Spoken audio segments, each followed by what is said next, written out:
Audio भाग 5 पुस्तक युग धर्म पर्यावरण संरक्षण प्राकृतिक प्रकोपों का कारण और निवारण। पिछले कुछ दशकों में संसार को प्राकृतिक प्रकोपों के बीच से अधिक गुजरना पड़ा है।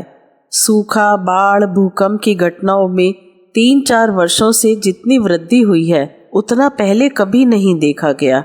मौसम में इतना अप्रत्याशित परिवर्तन शायद ही कभी हुआ हो। वातावरण इतना असंतुलित हो गया है कि यह ठीक पता नहीं कि मौसम में कब क्या परिवर्तन हो जाए। कहीं ठंड बढ़ी है तो कहीं गर्मी। प्रकृति को इतना क्रुद्ध पहले कभी नहीं देखा गया है। मौसम की विचित्रता, प्राकृतिक असंतुलन को देखने से लगता है कि कहीं हम प्रलय काल के निकट तो नहीं हैं, जिसकी कल्पना प्रस्तुत करते हुए ऋषि कहता है, यत्र तत्र भूस्खलनम कदाचित् च भूकंपनम क्वचित् वृष्टिरनावृष्टि जायते तस्मिन् क्षणे। मत्स्य पुराण। उस समय सर्वत्र भूस्खलन और भूकंप आते हैं, कहीं अतिवृष्टि और कहीं अनावृष्टि होती है। तथ्य चाहे जो भी हो, प्रकृति के असंतुलन की बात से इनकार नहीं किया जा सकता। अप्रत्याशित प्रकृति प्रकोप यह सोचने को बाध्य करते हैं कि इस असंतुलन का कारण क्या है। दैवीय प्रकोप या मनुष्य की स्वयं विनिर्मित परिस्थितियां।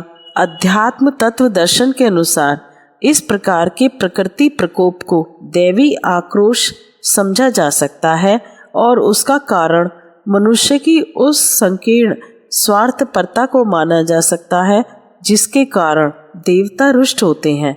ऐसे प्रसंग न आने पाए उसके लिए मनुष्यों और देवों के बीच परस्पर सद्भाव संपन्न आदान प्रदान बनाए रहना चाहिए। यह कार्य यज्ञ परंपरा को प्रखर बनाए रहने से ही संपन्न हो सकता है।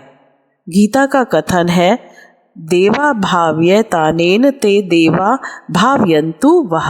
तुम सब यज्ञ कर्मों द्वारा देवताओं को प्रसन्न करो। देवता प्रसन्न होकर अपने अनुग्रह की वर्षा करेंगे। देवताओं को प्रसन्न रखने से अभिप्राय यहाँ प्रकृति को संतुलित एवं व्यवस्थित रखने से भी है। प्रकृति दैवीय शक्तियों की क्रीड़ा भूमि है। उसके अनुदानों से ही विश्व वसुंधरा पुष्पित पल्लवित होती तथा समुन्नत बनती है।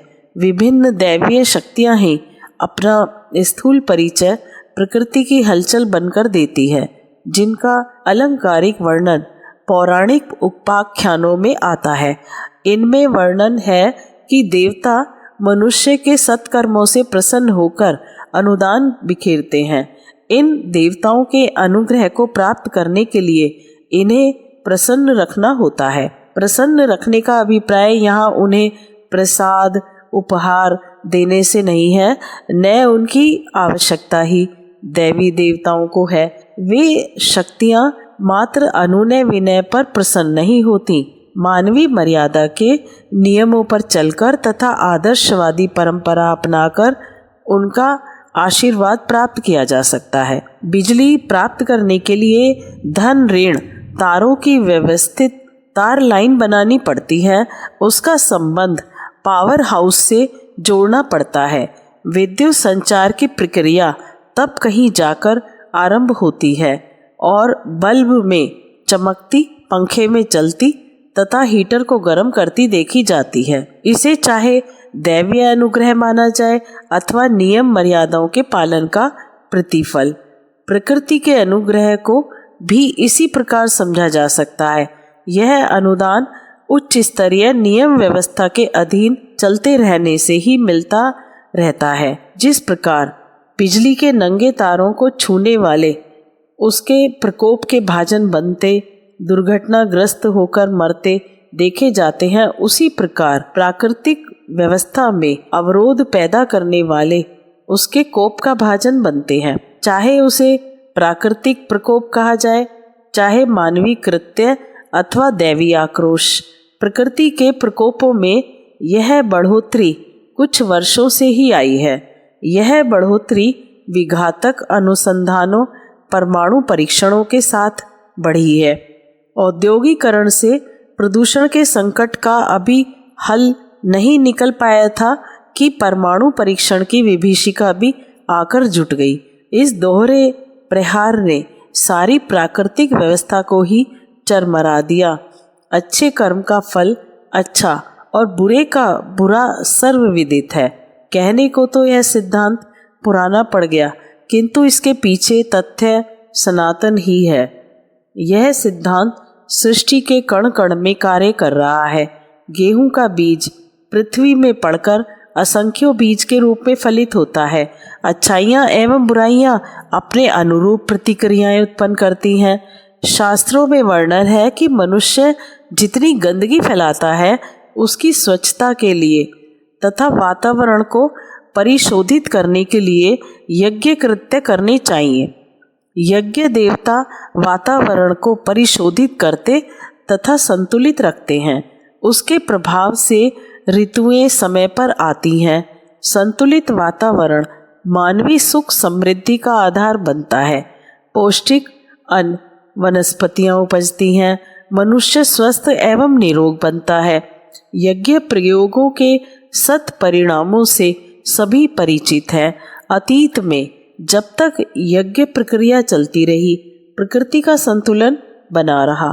कहते हैं कि भारत में कभी दूध दही की नदियां बहती थीं। आध्यात्मिक ही नहीं, भौतिक अनुदानों से भी भारत ने विश्व मानव को तृप्त किया था। कालांतर में यह प्रक्रिया बंद हो गई। मनुष्य का भ्रष्ट चिंतन तथा दुष्ट कर्तृत्व वातावरण में ऐसे प्रदूषण भरने लगा जो वायुमंडल में बढ़ती जाने वाली विषाक्तता से भी अधिक भयंकर है। निसंदेह प्राकृतिक असंतुलन का दोषी मनुष्य स्वयं है। दोषारोपण चाहे भगवान पर किया जाए अथवा देवी देवताओं पर, इससे कुछ बनता बिगड़ता नहीं। परिणामों को तो भुगतना ही होगा। इन प्राकृतिक प्रकोपों ने अपार संपत्ति को तो नष्ट किया ही, नरसंहार भी कम नहीं हुआ।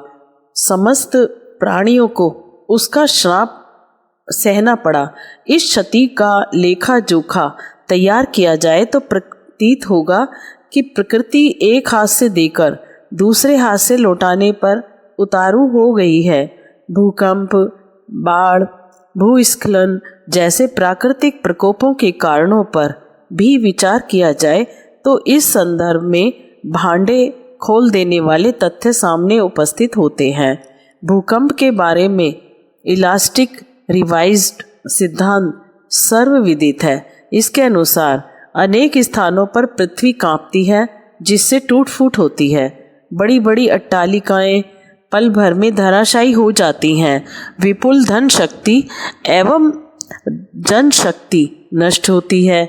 वैज्ञानिक मान्यता के अनुसार पृथ्वी एक गर्म पिघलता हुआ गोला है, जिसकी ऊपरी परत पर मिट्टी की एक हल्की एवं ठंडी परत जमी है।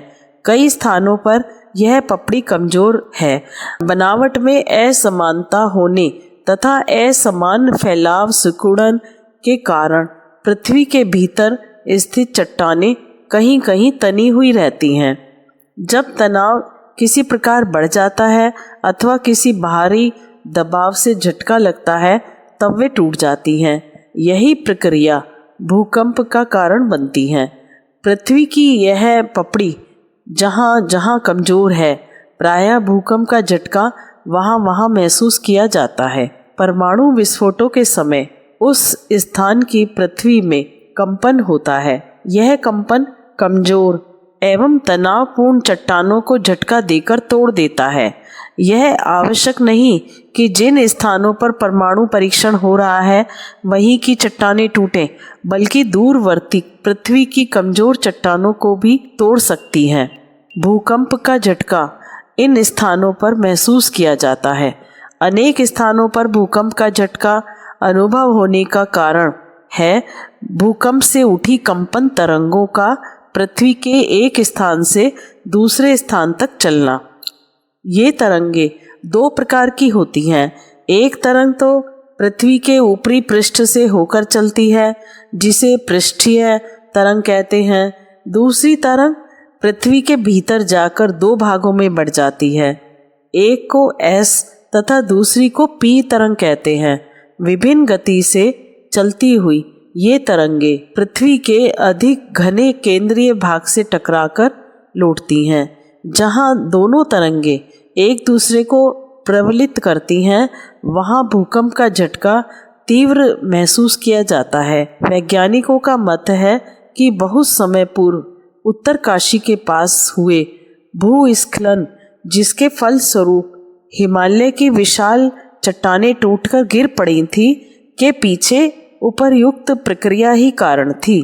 परमाणु परीक्षणों से उत्पन्न होने वाली भूगर्भीय तरंगों से भूकंपों की संख्या में अभिवृद्धि हुई है। अनुनाद प्रक्रिया द्वारा ये तरंगे पृथ्वी की मजबूत चट्टानों को भी तोड़ने में समर्थ हैं। इनकी गति यदि पृथ्वी में चट्टानों की प्राकृतिक कंपन के समान है, तो चट्टानों के टूटने की संभावना और भी बढ़ जाती है। रिजोनेंस की शक्ति से हर कोई परिचित है। पुल पार करते हुए सिपाहियों के कदम मार्च को तोड़ दिया जाता है। एक साथ एक गति, एक ताल के क्रम से ध्वनि के रिजोनेंस से पुल टूटने की संभावना रहती है। इस प्रकार स्पष्ट है कि एक स्थान के परमाणु परीक्षणों से किसी अन्य स्थान पर कभी भी बहुत समय बाद भी भूकंप आ सकता है। समुद्री तूफानों के आने में भी इस प्रकार के परीक्षणों की बात वैज्ञानिक स्वीकार करने लगे हैं। सामान्य लहरों की अपेक्षा कभी कभी तो इन तूफानों में लहरों की ऊंचाई अप्रत्याशित रूप से 150 फीट तक पहुंच जाती है। इनका वेग 200 मील प्रति घंटा तक देखा गया है। पिछले दिनों आंध्र प्रदेश में आए भयंकर तूफान में उन लहरों की विनाशकारी शक्ति देखने में आई। विश्वास किया जाता है समुद्री तूफानी लहरों का संबंध ज्वार लहरों से है, किंतु वैज्ञानिकों का कथन है कि इन तूफानी लहरों का कारण पृथ्वी की सतह और समुद्र के भीतर आए भूकंप भी होते हैं। बाढ़ की घटनाओं में असामान्य वृद्धि कुछ वर्षों से देखी जा रही है। अभी पिछले वर्ष की भयंकर बाढ़ ने करोड़ों व्यक्तियों को बेघर कर दिया। असंख्यों लोगों को न केवल भारत में बल्कि अन्य देशों के लोगों को भयंकर बाढ़ का सामना करना पड़ा है।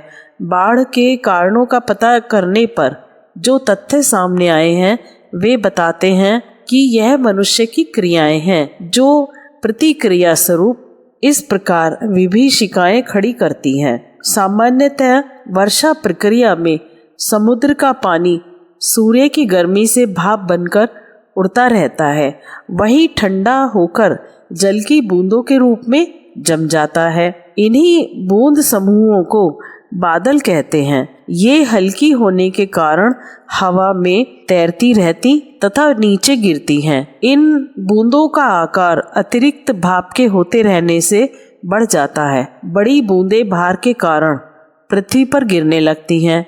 यह वर्षा की सामान्य प्रक्रिया संतुलित रूप से चलती रहती है।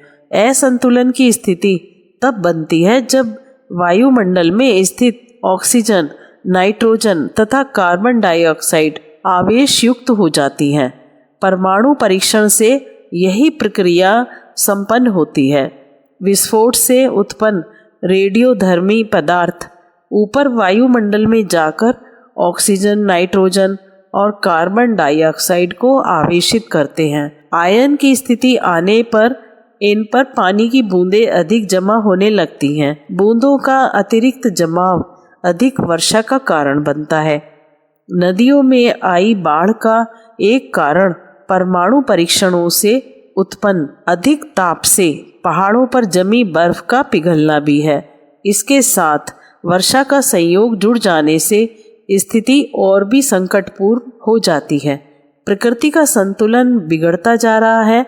परिणाम सामने है। विभिन्न प्रकार के प्राकृतिक विक्षोभ और वर्तमान संकटपूर्ण परिस्थितियों के उत्तरदायी मनुष्य स्वयं हैं।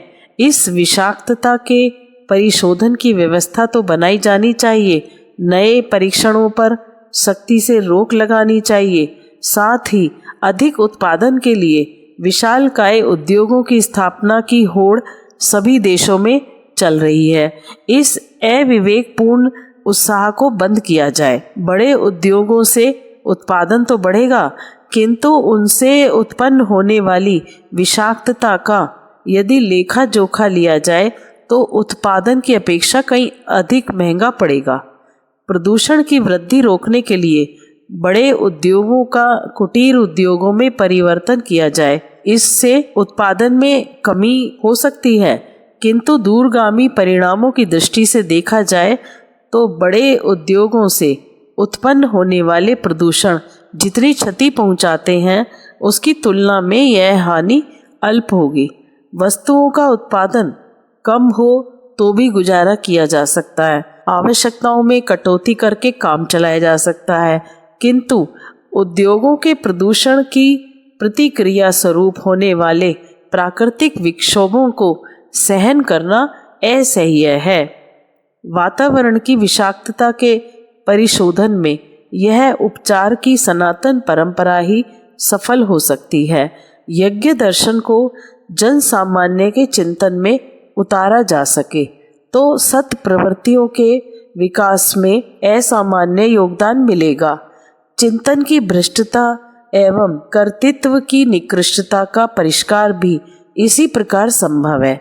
इस बात से कोई भी विचारशील इनकार नहीं कर सकता कि भ्रष्ट चिंतन एवं निकृष्ट कर्तृत्व वातावरण को उसी प्रकार दूषित कर रहे हैं जिस प्रकार परमाणविक परीक्षण यज्ञ देवता की प्रतिष्ठापना इस युग की मांग है। सत प्रवृत्तियों का अभिवर्धन यज्ञ प्रवृत्तियों के प्रसार से ही संभव है।